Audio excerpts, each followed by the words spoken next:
दोस्तों आज के वीडियो में हम लोग प्रश्नावली 1.3 एनसीईआरटी की देखने वाले हैं। वो हमारा पहला चैप्टर है वास्तविक संख्याओं की प्रश्नावली 1.3। इसको समझने के लिए हमें सबसे पहले परिमेय संख्याएं और अपरिमेय संख्याएं क्या होती हैं वो हम लोगों को समझना पड़ेगा। तो क्या करेंगे, हम लोग पहले परिमेय संख्याएं देखते हैं, फिर हम लोग अपरिमेय संख्याएं देखते हैं क्या होती हैं। देखो, परिमेय संख्याएं क्या होती हैं, जिनको हम लोग P/Q के रूप में लिख सकते हैं। जिनको हम लोग P/Q के रूप में लिख सकते हैं वो हमारी क्या होती है, परिमेय संख्याएं। और साथ में ही ये भी समझते चलो अपरिमेय संख्याएं क्या होती हैं। जिनको हम P/Q के रूप में नहीं लिख सकते हैं वो हमारी क्या होती है, अपरिमेय संख्याएं। P/Q क्या मतलब क्या है, P और Q क्या है यहाँ पर, पूर्णांक। P और Q है पूर्णांक। पूर्णांक मतलब क्या है, पूर्णांक का मतलब होता है, पूर्णांक जैसे कि होता है, पूर्णांक में आता है आपका 0, -1, -2, -3 और इधर होता है 1, 2, 3, 4।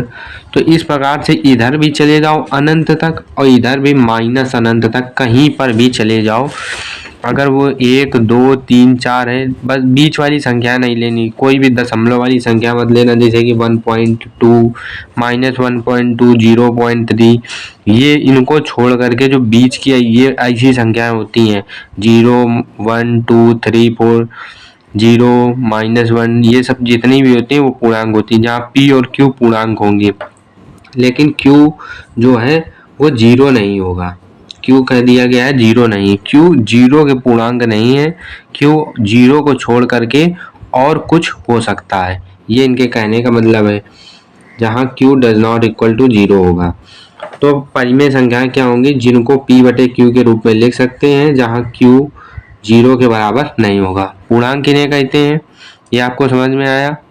अब इसके बाद में देखो, हम लोगों को ये समझना है कि परिमेय संख्याएं होती क्या है। देखो, परिमेय संख्याओं का हम लोग उदाहरण ले लेते हैं जिससे हमें आसानी से समझ में आ जाएगा। जैसे कि 2 ले लो, 2 को हम लोग क्या कर सकते हैं, 2 एक परिमेय है कि अपरिमेय, 2/1 लिख सकते हैं 2 को। तो यहाँ देखो, P/Q के रूप में हम लोगों ने लिख दिया। P क्या है 2, Q क्या है 1 और Q बराबर 0 नहीं है, इसलिए ये क्या है हम लोगों की परिमेय संख्या। ठीक है, तो ये परिमेय संख्या हो गई। 3 क्या है, 3 बटे हम लोग 3 है तो 3/1 लिख सकते हैं, किसी के बटे में कुछ ना हो तो 1 लिख सकते हैं। तो ये P है क्या है यहाँ 3 और Q क्या है 1, और जहाँ Q जो है वो 0 के बराबर नहीं है, इसलिए ये भी हम लोगों की क्या होगी, परिमेय संख्या। जैसे 3/2, 3/2, तो 3/2 क्या है हम लोगों की परिमेय संख्या। क्यों, क्योंकि P क्या है 3, Q क्या है 2 और Q बराबर 0 नहीं है। नीचे वाली संख्या अगर 0 नहीं है तो वो क्या होगी हम लोगों की परिमेय संख्या। तो इस प्रकार से 7/3, 4/7, 8/5, ये जितनी भी है ये सब क्या है, परिमेय संख्या। अब देखो अपरिमेय संख्याएं क्या होती है, जैसे कि √2 एक क्या है, अपरिमेय संख्या। क्यों, क्योंकि √2 को हम लोग P/Q के रूप में नहीं लिख सकते हैं। क्यों, अगर हम लोग लिखेंगे √2/1 तो देखो जो ऊपर वाली संख्या है वो P है, √2 है, लेकिन P क्या है, P वास्तव में पूर्णांक नहीं है। P क्यों पूर्णांक नहीं, क्योंकि इसका मान √2 का मान क्या होता है 1.1.414 और भी आगे होता है। ठीक है, तो ये पॉइंट में आ रहा है, √2 का मान अगर पॉइंट में आ रहा है तो इसका मतलब है कि ये हमारी परिमेय संख्या नहीं है। परिमेय संख्या होने के लिए ऊपर वाली संख्या और नीचे वाली संख्या को क्या होना पड़ेगा, पूर्णांक होना पड़ेगा। लेकिन नीचे वाली संख्या 0 के बराबर ना हो। यहाँ पर नीचे वाली संख्या तो 0 के बराबर नहीं है, लेकिन ऊपर की बात करें तो ऊपर जो हम लोगों की संख्या है वो दशमलव वाली है, इसलिए ये हमारा अपरिमेय संख्या होगी।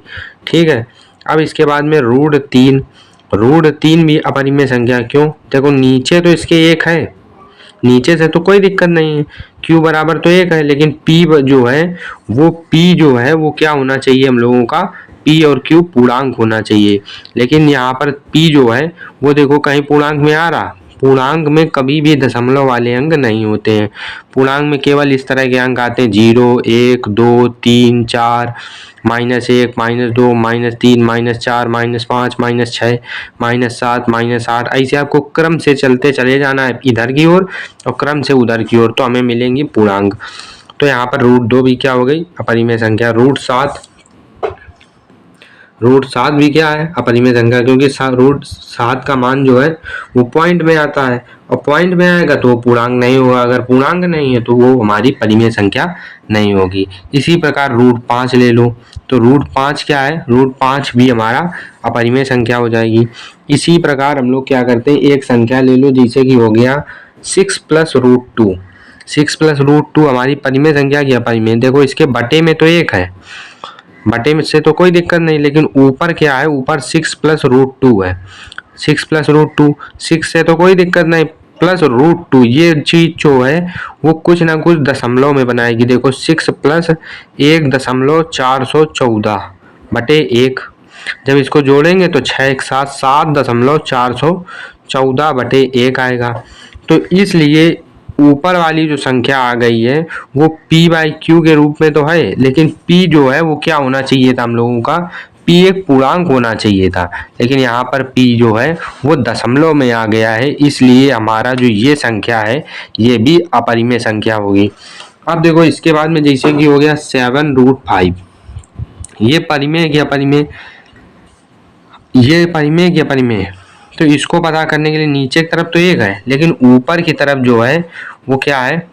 7 × 5 का मान कुछ दशमलव में आएगा और बटे 1। अगर दशमलव में 7 का गुणा कराएंगे तो उत्तर दशमलव में आएगा। तो अगर उत्तर ऊपर वाली चीज दशमलव में आ गई, ऊपर वाली चीज कभी भी हम लोगों की दशमलव में नहीं आनी चाहिए, लेकिन यहाँ पर आ रही है, इसलिए ये हमारी क्या होगी? अपरिमेय संख्या होगी। अब देखो यहाँ पर देखो एक बताओ 0 है, जो ये परिमेय है कि अपरिमेय, ये बताओ। देखो 0 जो है वो अपरिमेय होगी कि परिमेय? देखो 0/1 लिख सकते हैं। ऊपर वाली चीज जो है वो हमारी पूर्णांक है। देखो ऊपर वाली चीज भी पूर्णांक है, नीचे वाली भी चीज पूर्णांक है, ठीक है। ऊपर वाली चीज भी पूर्णांक में आ रही है और नीचे वाली चीज भी पूर्णांक में आ रही है। अब यहाँ पर जो नीचे वाली चीज है वो 0 नहीं होनी चाहिए। देखो यहाँ पर लिखा है कि जो q है, नीचे q है तो q 0 नहीं होना चाहिए, लेकिन यहाँ q 0 नहीं है। और यहाँ पर ऊपर वाले को कुछ नहीं कहा गया, यानी कि ऊपर वाला कोई भी पूर्णांक का अंक हो सकता है, यानी कि ऊपर वाला 0 हो सकता है। इसलिए ये चीज जो है हमारी, ये क्या होगी? ये एक परिमेय संख्या होगी। इसलिए 0 जो है वो हमारी क्या है? एक परिमेय संख्या, ठीक है। अब हम लोग चलते हैं प्रश्नावली 1.3 के सवाल नंबर पहले की तरफ, ठीक है। ध्यान से समझना, ये बहुत ज़्यादा इम्पोर्टेंट है आपके लिए, ये हर बार पेपर में आता ही आता है। इससे पक्का है कि आपका पेपर में एक सवाल जरूर आएगा। देखिए दोस्तों, हम लोग पहला सवाल हल करने जा रहे हैं। पहली चीज़ आपको ये बताएं, ये सवाल पक्का है कि इस तरह के सवाल √5 आएगा, या तो √2 आएगा, या √7 आएगा। इन तीनों में पक्का है कि कोई ना कोई आपका सवाल आएगा ही आएगा। तो इसको जरूर ध्यान से समझना है। इसमें लिखने वाला काम बहुत होता है, तो आपको वो सब सीखना है कि कैसे करना है, ठीक है। एक एक चीज इसमें समझनी है। देखो हमें सिद्ध करना है, सिद्ध कीजिए कि √5 एक अपरिमेय संख्या है। देखिए हम लोग इसको पिछले वाले तरीके से नहीं करेंगे कि जिस तरीके से हमने आपको समझाया था, उस तरीके से आप सब चीजें समझ सकते हो कि वो एक परिमेय संख्या होगी या अपरिमेय संख्या, वो आप आसानी से बता सकते हो। आप इसको देखकर बता दोगे कि √5/1 है और ये हमारी क्या होगी? अपरिमेय संख्या होगी, क्योंकि उसका ऊपर वाला जो p/q है, p जो है वो हमारा दशमलव में आएगा, इसलिए ये हमारी क्या होगी? अपरिमेय संख्या होगी। आप देख के इसको बता दोगे, लेकिन इसको हमें एक एक लाइन लिख करके हल करना है, तब इसका आपको नंबर पूरे में पूरे मिलेंगे, ठीक है। देखो इसको कैसे करेंगे। देखो √5 एक अपरिमेय संख्या है, ठीक है, दिया है। तो हम लोग इसका उल्टा मान लेते हैं कि हमने मान लिया कि √5, हमें भी पता है ये क्या है? अपरिमेय संख्या, लेकिन हमने इसको सिद्ध करने के लिए मान लिया है कि ये जो चीज है वो परिमेय संख्या। जब हम लोग इसको मान लेंगे तो बाद में जो परिमेय वाली चीज होगी वो गलत सिद्ध हो जाएगी, तो हम लोग कह देंगे अतः ये जो चीज है वो एक अपरिमेय संख्या है। देखो यहाँ पर क्या करेंगे, सबसे पहले हम लोग कर देते हैं। देखो हमने मान लिया, माना √5 एक परिमेय संख्या है। आपको इसमें एक एक चीज लिखनी है, लिखने का ही नंबर आपको इसमें मिलेगा। और इस तरह के सवाल जरूर आते हैं। माना √5 एक परिमेय संख्या है, मान लिया हम लोगों ने, ठीक है। जब हम लोग ये चीज मान लेते हैं तो हम लोगों को क्या करना होता है, तो हम लोग लिख सकते हैं कि √5 बराबर P/Q है। लिखते हैं कि नहीं, बताओ। जब भी कोई भी चीज परिमेय संख्या होगी तो हम लोग लिख लेंगे P/Q जो है, √5 जो है वो P/Q के बराबर होगा, क्योंकि P/Q एक परिमेय संख्या होती है। अब आगे लिख देंगे P, Q क्या होते हैं वहाँ, P और Q बराबर होता है पूर्णांक। ये भी चीज हम लोगों को पता है कि P और Q पूर्णांक होते हैं, ठीक है। और Q क्या होता है, Q 0 नहीं होता, ये भी लिख दो कि Q जहाँ पर 0 नहीं है। अब इसके बाद में देखो ये संख्या दी थी, अब इसके बाद में हम लोग क्या करेंगे, इन संख्याओं को काट देंगे, जितना भी ये आपस में कट सकती हैं वो हम लोग काट देंगे। काट कैसे देंगे, जैसे कि मान लो कोई भी एक संख्या, जैसे कि सोचो 2/4 है, P/Q को मान लो कि ये 2/4 लिखी है, मान लो ये 5 के बराबर तो नहीं होगा, लेकिन मान लो कि ये इसी होगी, तो क्या होगा, 2 एकम 2, 2 दूनी 4। तो हमने ये चीज काट ली है। तो हमने जब हम लोग इसको काटेंगे तो हमने मान लिया कि काटने पर जो हमारी संख्या आ रही, देखो काटने पर जो संख्या थी वो बदल जा रही, तो हमने मान लिया कि √5 जो है, हमने काटा तो काटने पर जो संख्या आ गई वो A/B आ गई, हमने ये चीज मान ली है, ठीक है। तो अब हम लोग यहाँ पर क्या लिख देंगे इसके ऊपर कि P और Q को पूर्णतः विभाजित करने पर, P, Q को पूर्णतः विभाजित करने पर,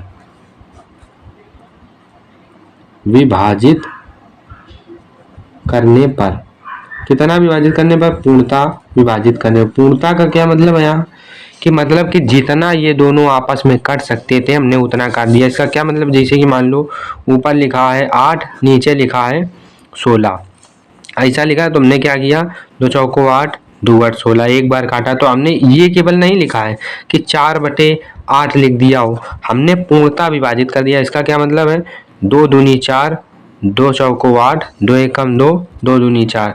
जब तक वो चीज़ पूरी कट रही है तब तक हमने काट दिया, जब वो चीज़ कटनी बंद हो गई उसके बाद में हमने उस संख्या को लिखा। इन दोनों संख्याएं थी अनुपात में, तो इनको हमने पूरा काट करके A/B में लिखा है, ठीक है। जब पूर्णतः विभाजित हो गई तो उसको हमने ये लिख दिया, ठीक है।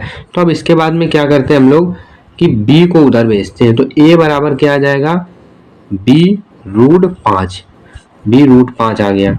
तो क्या होगा, B√5 आ गया। अब क्या करना है, रूट को हटाने के लिए हम लोग क्या करते हैं, दोनों पक्षों में वर्ग कर देते हैं। तो लिखो दोनों पक्षों में वर्ग करने पर, दोनों पक्षों में वर्ग करने पर, वर्ग कर दिया। तो वर्ग अगर इधर करेंगे तो क्या होगा, A का स्क्वायर हो जाएगा, इधर वर्ग करेंगे तो क्या होगा, B√5 का होल स्क्वायर हो जाएगा। इधर क्या आ जाएगा, A स्क्वायर, इधर क्या होगा B स्क्वायर, और √5 का स्क्वायर क्या आ जाएगा, √5 इंटू √5 2 बार हो जाएगा। अब A स्क्वायर बराबर क्या लिखेंगे हम लोग, √5 और √5 को गुणा करेंगे तो 1 5 हो जाएगा। तो A स्क्वायर बराबर क्या आ गया, 5B स्क्वायर। अब देखो यहाँ पर हम लोग 5B स्क्वायर को इधर लिख लेते हैं और A स्क्वायर को इधर लिख लेते हैं, कोई दिक्कत नहीं। अब इसके बाद में देखो यहाँ पर जो 5 है वो A स्क्वायर को पूर्णतः काटेगा कि नहीं, बिल्कुल काटेगा। क्यों नहीं काटेगा, देखो कोई भी चीज हमने माना क्या था, हमने माना था कि जो B स्क्वायर है, देखो हमने क्या माना था कि P/Q जो है वो एक परिमेय संख्या है। तो जब परिमेय संख्या थी तो यानी कि P और Q क्या थे, पूर्णांक को अगर काटोगे भी, देखो हमने काटा भी, पूर्णांक को अगर काटा तो इतना काटा तो पूर्णांक ही आया। तो पूर्णांक को जब तक काटते चले जाओगे तब भी पूर्णांक ही आएगा ऊपर नीचे। तो ये देखो B स्क्वायर जब आया तो B का जब मान हम लोग निकालेंगे तो B का मान भी क्या आएगा, हमेशा पूर्णांक में आएगा। तो 5 का अगर भाग इधर देंगे, देखो इधर B स्क्वायर बराबर A स्क्वायर बटे अगर 5 करेंगे तो 5 का पूरा भाग A स्क्वायर में जाना चाहिए। अगर A स्क्वायर में पूरा भाग नहीं जाएगा तो B का मान दशमलव में आ जाएगा, क्योंकि B का मान दशमलव में नहीं आ सकता है। क्यों नहीं आ सकता है, क्योंकि B एक पूर्णांक है। क्यों पूर्णांक है, क्योंकि P/Q पूर्णांक है, तो A/B भी हमारा पूर्णांक होगा। P और Q पूर्णांक है, P/Q नहीं। P और Q पूर्णांक हैं, इसलिए A और B भी हमारे पूर्णांक होंगे। तो यहाँ पर हमारा B क्या आ जाएगा, पूर्णांक। तो अतः जो है A स्क्वायर जो है वो 5 का गुणनफल तो A में होगा ही, ठीक है।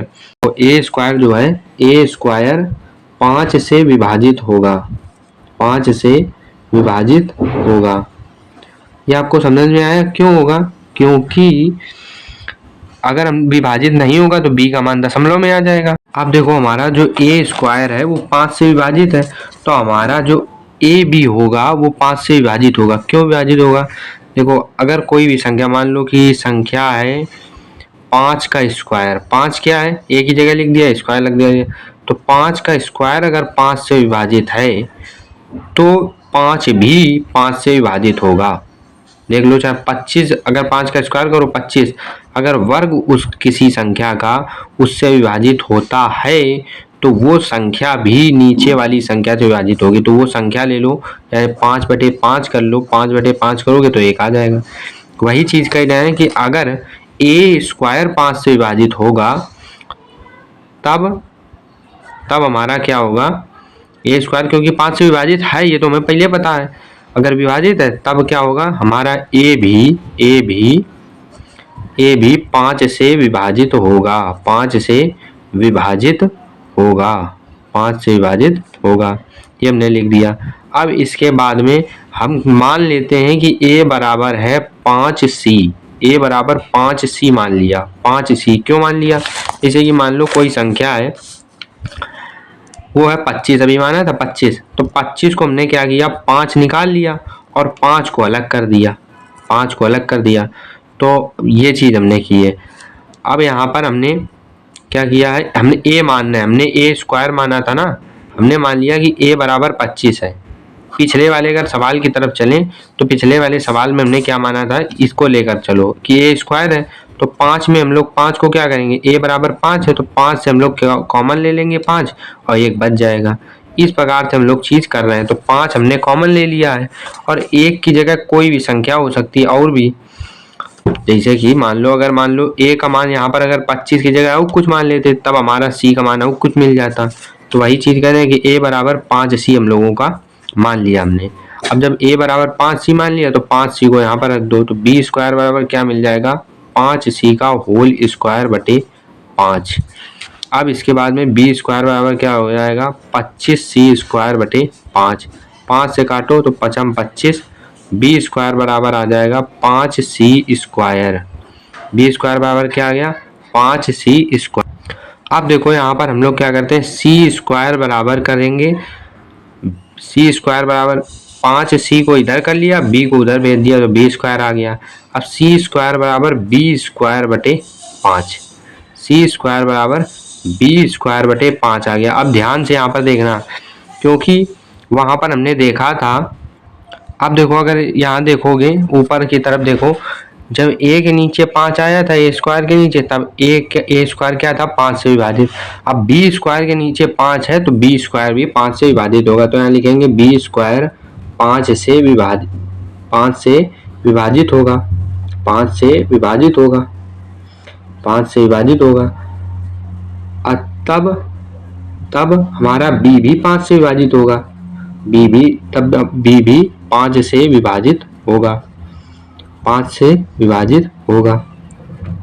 अब यहाँ देखना ध्यान से, अब हमारा सिद्ध हो चुका है। देखो B भी 5 से विभाजित है और हमारा A भी 5 से विभाजित है। हमने क्या माना था, हमने माना था कि A और B आपस में कभी नहीं कटेंगे। देखो B भी 5 से विभाजित है, A भी 5 से विभाजित है। कैसे मतलब, देखो कोई संख्या है, जैसे कि है A बटे B के रूप में हम लोग मानते हैं, कोई संख्या है, वो संख्या है 35 और नीचे है 45, इस तरह से संख्या है। तो हमने माना था कि संख्या जो है वो आपस में कटेगी नहीं। 1/2 माना था ना, 1/2 शुरुआत में, कि 1/2 कुछ आ रहा था, तो ये संख्या आपस में नहीं कट रही थी। लेकिन इससे हमें सिद्ध हुआ कि A भी 5 से विभाजित है और B भी 5 से विभाजित है। जैसे कि देखो ऊपर वाली संख्या भी 5 से विभाजित है, नीचे वाली भी, 5 सते 35 और 5 नवा 45। अब तो ये देखो हमें चीज़ विरोध कर रही है। हमने पहले ही मान लिया था कि वो संख्या आपस में कभी नहीं कटेगी। जो संख्याएं हैं हमने इनको पूर्णतः काट लिया था। देखो कहाँ लिखा था कि P और Q को पूर्णतः विभाजित करने पर, क्योंकि हमने P और Q को पूर्णतः विभाजित करके ये प्राप्त किया था, फिर भी ये भी 5 से विभाजित हो रहा, A भी, और B भी हमारा 5 से विभाजित हो रहा। तो ये चीज़ तो उल्टी है। तो अगर A भी 5 से कट जाएगा, B भी 5 से कट जाएगा, तो कोई संख्या हमें मिल जाएगी R/S, कोई दूसरी संख्या मिल जाएगी, कोई दूसरी संख्या मिल जाएगी ना। इनको काट देंगे तो ये दूसरी संख्या मिल जाएगी, क्योंकि ये भी 5 से कट जाएगा, ये भी 5 से। लेकिन हमने मान लिया था कि हमने पूरा काट दिया है, फिर भी ये चीज़ R/S आ रही है, तो इसका मतलब है कि कहीं ना कहीं चीज़ विरोध कर रही है। तो यहाँ पर लिखेंगे हम लोग, क्या लिखेंगे, आगे के पेज में लिखते हैं हम लोग यहाँ लिखेंगे नीचे की तरफ कि इससे विरोधाभास प्रकट हुआ है, इससे विरोधाभास प्राप्त हुआ है, इससे विरोधाभास प्राप्त हुआ है। क्यों प्राप्त हुआ है? क्योंकि हमने गलत मान लिया है। तो हम लोग लिख देंगे यहाँ पर, क्योंकि हमने एक त्रुटिपूर्ण कल्पना कर ली है, क्योंकि हमने त्रुटिपूर्ण कल्पना कर ली है, त्रुटिपूर्ण कल्पना कर ली है, इसलिए ये चीज हमें प्राप्त हुई। हम लिख देंगे अतः √2 एक क्या है? अपरिमेय संख्या है, अपरिमेय संख्या है। इस तरह से आपको करना है, कोई भी सवाल हो इसी तरह से आपको पूरा करना है, आपको पूरे में पूरे नंबर मिलेंगे। जो चीज़ आपको दिखाई गई है इसमें, वो चीज़ पूरी की पूरी वैसे की वैसे ही लिख देना। अगर यहाँ √5 है तो √5 की जगह कुछ भी आ सकता है, √5 की जगह यहाँ पर देगा आपको √2, √7 दे सकता है, √3 भी दे सकता है। ये 4 चीज़ें आपको यहाँ पर दे सकता है। तो इन चारों चीज़ों पर क्या करना है आपको, √5 की जगह √2 लिखते चले जाना, हर एक जगह √2, फिर यहाँ पर √2 का स्क्वायर कर देना तो 2b² आ जाएगा। इस तरह से √2 का स्क्वायर कर देना, और फिर 3 हो तो 3 रख देना, √3 करके हल कर लेना, √4 फिर √5 हो तो √5 तो कर ही दिया है, √7 और √7 मान के कर लेना। इस तरह से करना। अब हम लोग चलते हैं दूसरे सवाल की ओर। अब देखो दूसरा सवाल भी दिया, सिद्ध कीजिए कि 3 + 2√5 एक क्या है? अपरिमेय संख्या है। इसको भी वैसे करना है, क्या करना है, माना 3 + 2√5 एक परिमेय संख्या है। इसे एक परिमेय संख्या मान लेना, उल्टा मान लेना। जब उल्टा मानोगे तो बाद में पता ही चल जाएगा, सीधा है, मान लिया। अब इसके बाद में जब ये परिमेय संख्या है तो 3 + 2√5 को किसके बराबर दिखाओगे? P/Q को। P और Q क्या है? पूर्णांक है। P और Q बराबर पूर्णांक। और Q किसके बराबर नहीं होगा? Q किसके बराबर नहीं होगा? Q 0 के बराबर नहीं होगा। अब इसके बाद में जब इतना आ गया, क्या करना है कि हम लोग क्या करेंगे, 3 को उधर भेज देते हैं, तो 2√5 = P/Q -3। 3 को उधर भेजा तो -3 हो गया। अब 2 को नीचे भेज दे रहे हैं तो √5 = P/2। 2 को नीचे भेजा तो 2Q, और 2 को इसके भी नीचे भेजेंगे तो -3/2। अगर कोई भी चीज़ इधर से आ रही है तो वो दोनों के बटे में आ जाती है, तो दोनों बटे में कर लिया। अब इसके बाद में ध्यान से देखोगे, P/Q एक परिमेय संख्या हम लोगों की, और 3/2 भी परिमेय संख्या है। तो ये तो चीज़ हम लोग देखते हैं कि क्यों परिमेय संख्या, क्योंकि हमने इसको तो मान ही लिया ये परिमेय संख्या है, ठीक है, क्योंकि ये परिमेय संख्या है और 2 को इसमें गुणा कर दिया, भाग कर दिया, तो भी ये क्या रहेगी? परिमेय संख्या। और ये भी क्या है? परिमेय संख्या। परिमेय संख्या आपस में घटेंगी तब भी क्या बचेगा? परिमेय संख्या। तो ये जब परिमेय संख्या है और ये अपरिमेय, इसको हम लोगों ने सिद्ध कर दिया है कि ये क्या है? √5 एक अपरिमेय संख्या है। अभी हमने सिद्ध किया था पीछे, तो इसलिए ये क्या करा रहा है? हमें विरोध करा रहा है। तो इसलिए हम लोग क्या लिख देंगे यहाँ पर, चूंकि लिखेंगे यहाँ पर हम लोगों ने क्या माना है? P और Q। तो चूंकि हम लोग लिखेंगे P और Q क्या है? हमारे पूर्णांक है। P और Q हमने क्या माने थे? पूर्णांक है। इसलिए हम लोग कहेंगे, इसलिए ये भी हमारा क्या होगा? इसलिए ये क्या होगा? हमारी एक परिमेय संख्या होगी। P/Q क्योंकि हमारा पूर्णांक है, तो ये परिमेय संख्या 2 का भाग करेंगे तो ये भी परिमेय संख्या हो, ये परिमेय संख्या हम परिमेय संख्या घटाएंगे तो क्या होगा परिमेय संख्या, इसलिए p/2q माइनस 3/2 भी एक परिमेय संख्या है, एक परिमेय संख्या है, परिमेय संख्या है, परिमेय संख्या है। ठीक है, ये जब परिमेय संख्या है, क्योंकि ये परिमेय संख्या है तो ये इसके बराबर है, दोनों आपस में बराबर है। तो देखो ये बराबर का चिन्ह है, दोनों आपस में बराबर है, तो अगर ये परिमेय संख्या है तो ये भी परिमेय संख्या होगी। अर्थात लिखेंगे हम लोग, अर्थात √5 भी क्या है, अर्थात √5 भी परिमेय संख्या है, √5 भी परिमेय संख्या है। अब ये चीज तो हमें पता है कि √5 एक परिमेय संख्या नहीं है, तो इसमें आपको ज्यादा लंबा नहीं करना है, क्योंकि आपको पता ही है कि √5 एक परिमेय संख्या है। तो ये परिमेय, ये क्या है अपरिमेय और ये है परिमेय, तो ये हमें क्या करा रहा है, विरोधाभास करा रहा है। तो हम लोग लिख देंगे परंतु इससे इस तथ्य का विरोधाभास प्राप्त होता है, परंतु इससे इस तथ्य का विरोधाभास प्राप्त होता है, परंतु इस तथ्य से विरोधाभास प्राप्त होता है, क्योंकि विरोधाभास लग रहा है, देखो दोनों आपस में विरोध कर रहे हैं, ये कहीं परिमेय है, ये कहीं अपरिमेय है, तो विरोधाभास प्राप्त होता है। अतः जो ये हमारी 3 + √2, अतः 3 + 2√5, अतः 3 + 2√5 एक अपरिमेय संख्या है, अपरिमेय संख्या है। हमारा क्या हो गया, सिद्ध हो गया। इतनी आसानी से हम लोगों ने ये चीज सिद्ध कर ली। पहली चीज अगर आपको समझ में आ गई थी √5 वाली, तो ये आसानी से समझ में आ गई। अब इसके बाद में हम लोग क्वेश्चन नंबर 3 देख लेते हैं। अब देखो यहाँ पर हमने तीसरा सवाल लिया। तीसरे सवाल में 3 सवाल दिए हैं। पहला सवाल है 1/√2 सिद्ध कीजिए निम्नलिखित संख्याएं अपरिमेय, इसको भी अपरिमेय सिद्ध करने का इरादा। तो मान लो हम लोग लिख देंगे माना 1/√2 एक परिमेय संख्या है, एक परिमेय संख्या है, हम लोगों ने ये लिख दिया।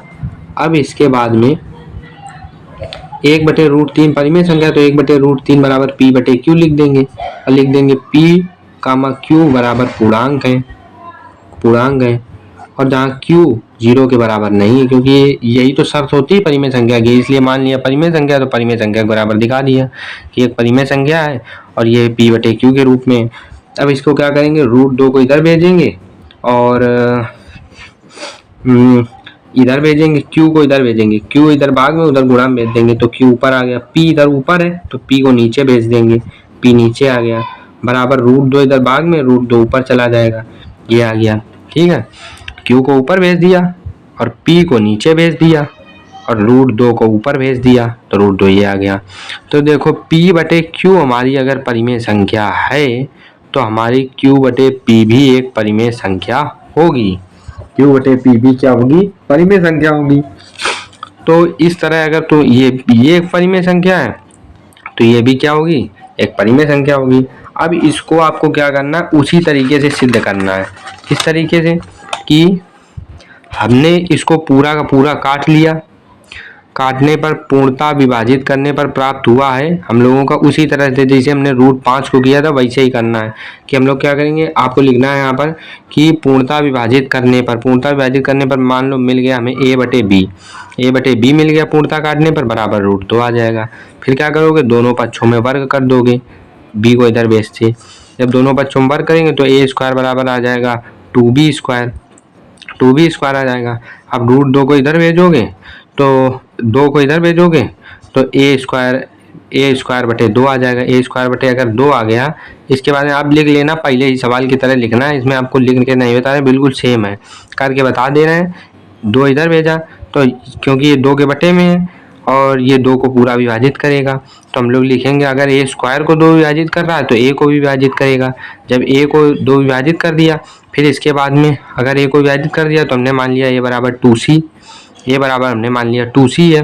ठीक है, अब जब बराबर a बराबर 2c हो गया तो a की जगह 2c रखेंगे तो आ जाएगा 4c स्क्वायर बटे 2 बराबर b स्क्वायर। अब यहाँ हाथ से 2 से 2 काटेंगे, 2 आ जाएगा। अब c स्क्वायर बटे c स्क्वायर बराबर क्या आएगा, 2 को नीचे भेजेंगे तो b स्क्वायर बटे 2 आ जाएगा। अब b स्क्वायर के बटे में 2 है तो इसका मतलब है कि b स्क्वायर 2 से विभाजित है।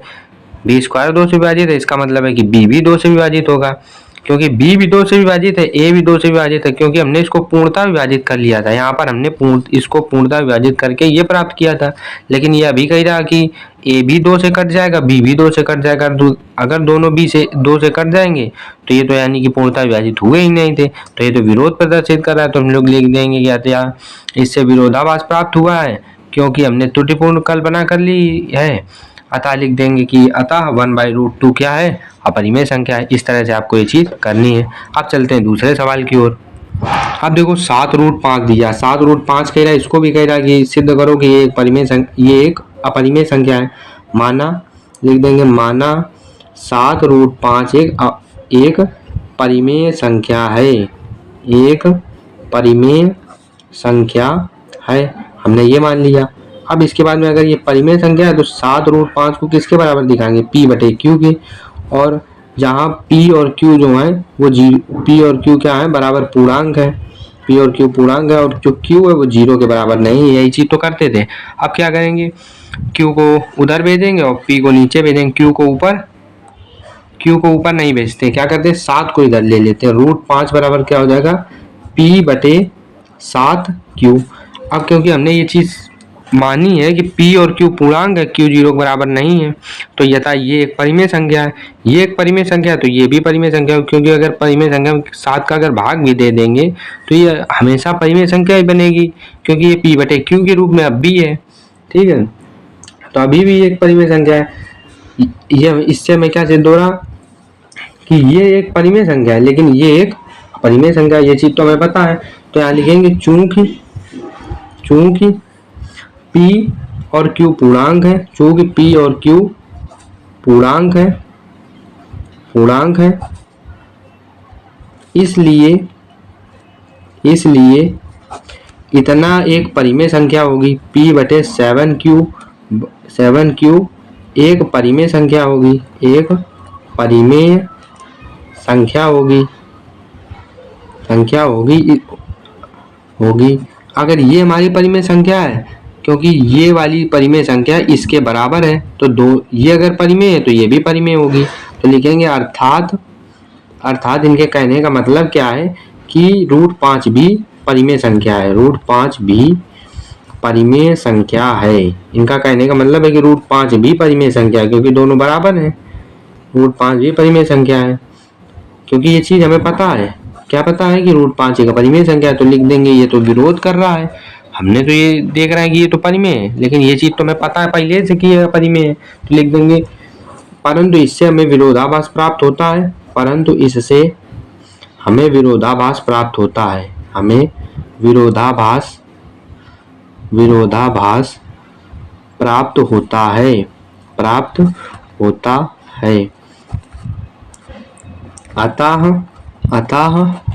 क्या लिखेंगे, 7√5 एक अपरिमेय संख्या है। अतः 7√5 एक अपरिमेय संख्या है, अपरिमेय संख्या है। इस तरह से आपको हल करना है। दूसरा नंबर भी हो गया। अब देखो तीसरा नंबर क्या दिया गया है, तीसरा नंबर दिया गया है 6 + √2। ये किसकी तरह है, ये सवाल नंबर बिल्कुल दूसरे की तरह है। जैसा हमने दूसरा किया था वैसे इसको करना है। क्या करेंगे, इसको भी अपरिमेय संख्या सिद्ध करना। माना 6 + √2 एक परिमेय संख्या है, एक परिमेय संख्या है। अब इसके बाद में अगर परिमेय संख्या तो 6 + √2 किसके बराबर होगा, p बटे q के बराबर होगा। ठीक है, 6 + √2 किसके बराबर होगा, p बटे q के। जहाँ p, q बराबर क्या है, पूर्णांक है। p और q पूर्णांक है और q 0 के बराबर नहीं है। अब क्या करते हैं, 6 को इधर ले जाते हैं, तो √2 बराबर क्या आ जाएगा, p बटे q - 6। ठीक है, 6 को इधर ले आए तो p बटे q - 6 आ गया। अब देखो ये एक परिमेय संख्या है क्योंकि हमने मान लिया था कि पी क्यू पूर्णांक है, नीचे जीरो क्यू जीरो नहीं आता, ये एक परिमेय संख्या थी, तो ये परिमेय संख्या है। तो ये भी पूरी परिमेय संख्या होगी। क्यों? परिमेय संख्या में अगर परिमेय संख्या घटाएंगे, इसके बटे में क्या है? कुछ नहीं, तो एक है। तो अगर नीचे वाली चीज शून्य नहीं होती है और ऊपर वाली चीज कोई भी पूर्णांक होती तो वो परिमेय संख्या होती। तो अगर परिमेय संख्या में कोई भी दूसरी परिमेय संख्या घटाएंगे तो हमारी क्या प्राप्त होगी? परिमेय संख्या प्राप्त होगी। अतः हम लिखेंगे चूंकि P और Q पूर्णांक है, चूंकि P और Q पूर्णांक है, इसलिए P बटा Q माइनस 6 एक परिमेय संख्या होगी। क्योंकि दो परिमेय संख्या घटाएंगे तो ये पूरी क्या होगी? परिमेय संख्या आता है, इसलिए लिख दिया P बटे Q माइनस 6 एक परिमेय संख्या होगी। इनके क्या कहने मतलब ये अगर परिमेय तो ये तो बराबर है रूट 2 के, तो अर्थात रूट 2 भी एक परिमेय संख्या है, अर्थात रूट 2 भी एक परिमेय संख्या है, एक परिमेय संख्या है। लेकिन हमें ये चीज तो पता ही है कि ये जो है वो क्या है? हमारी अपरिमेय संख्या, इसलिए लिख देंगे परंतु इससे विरोधाभास प्राप्त होता है। परंतु इससे हमें विरोधाभास मिल रहा है कि ये तो अपरिमेय है, ये परिमेय, तो कभी ये दोनों बराबर हो नहीं सकते हैं, तो इसलिए विरोधाभास है। परंतु इससे हमें विरोधाभास प्राप्त होता है।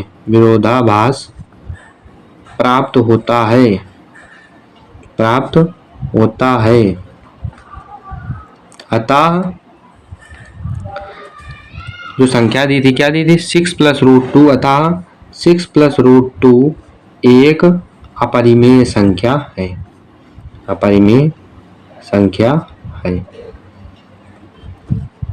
इस तरह से हमारा 1.3 खत्म हुआ। मिलते हैं अगले वीडियो में, तब तक के लिए जय हिंद, जय भारत।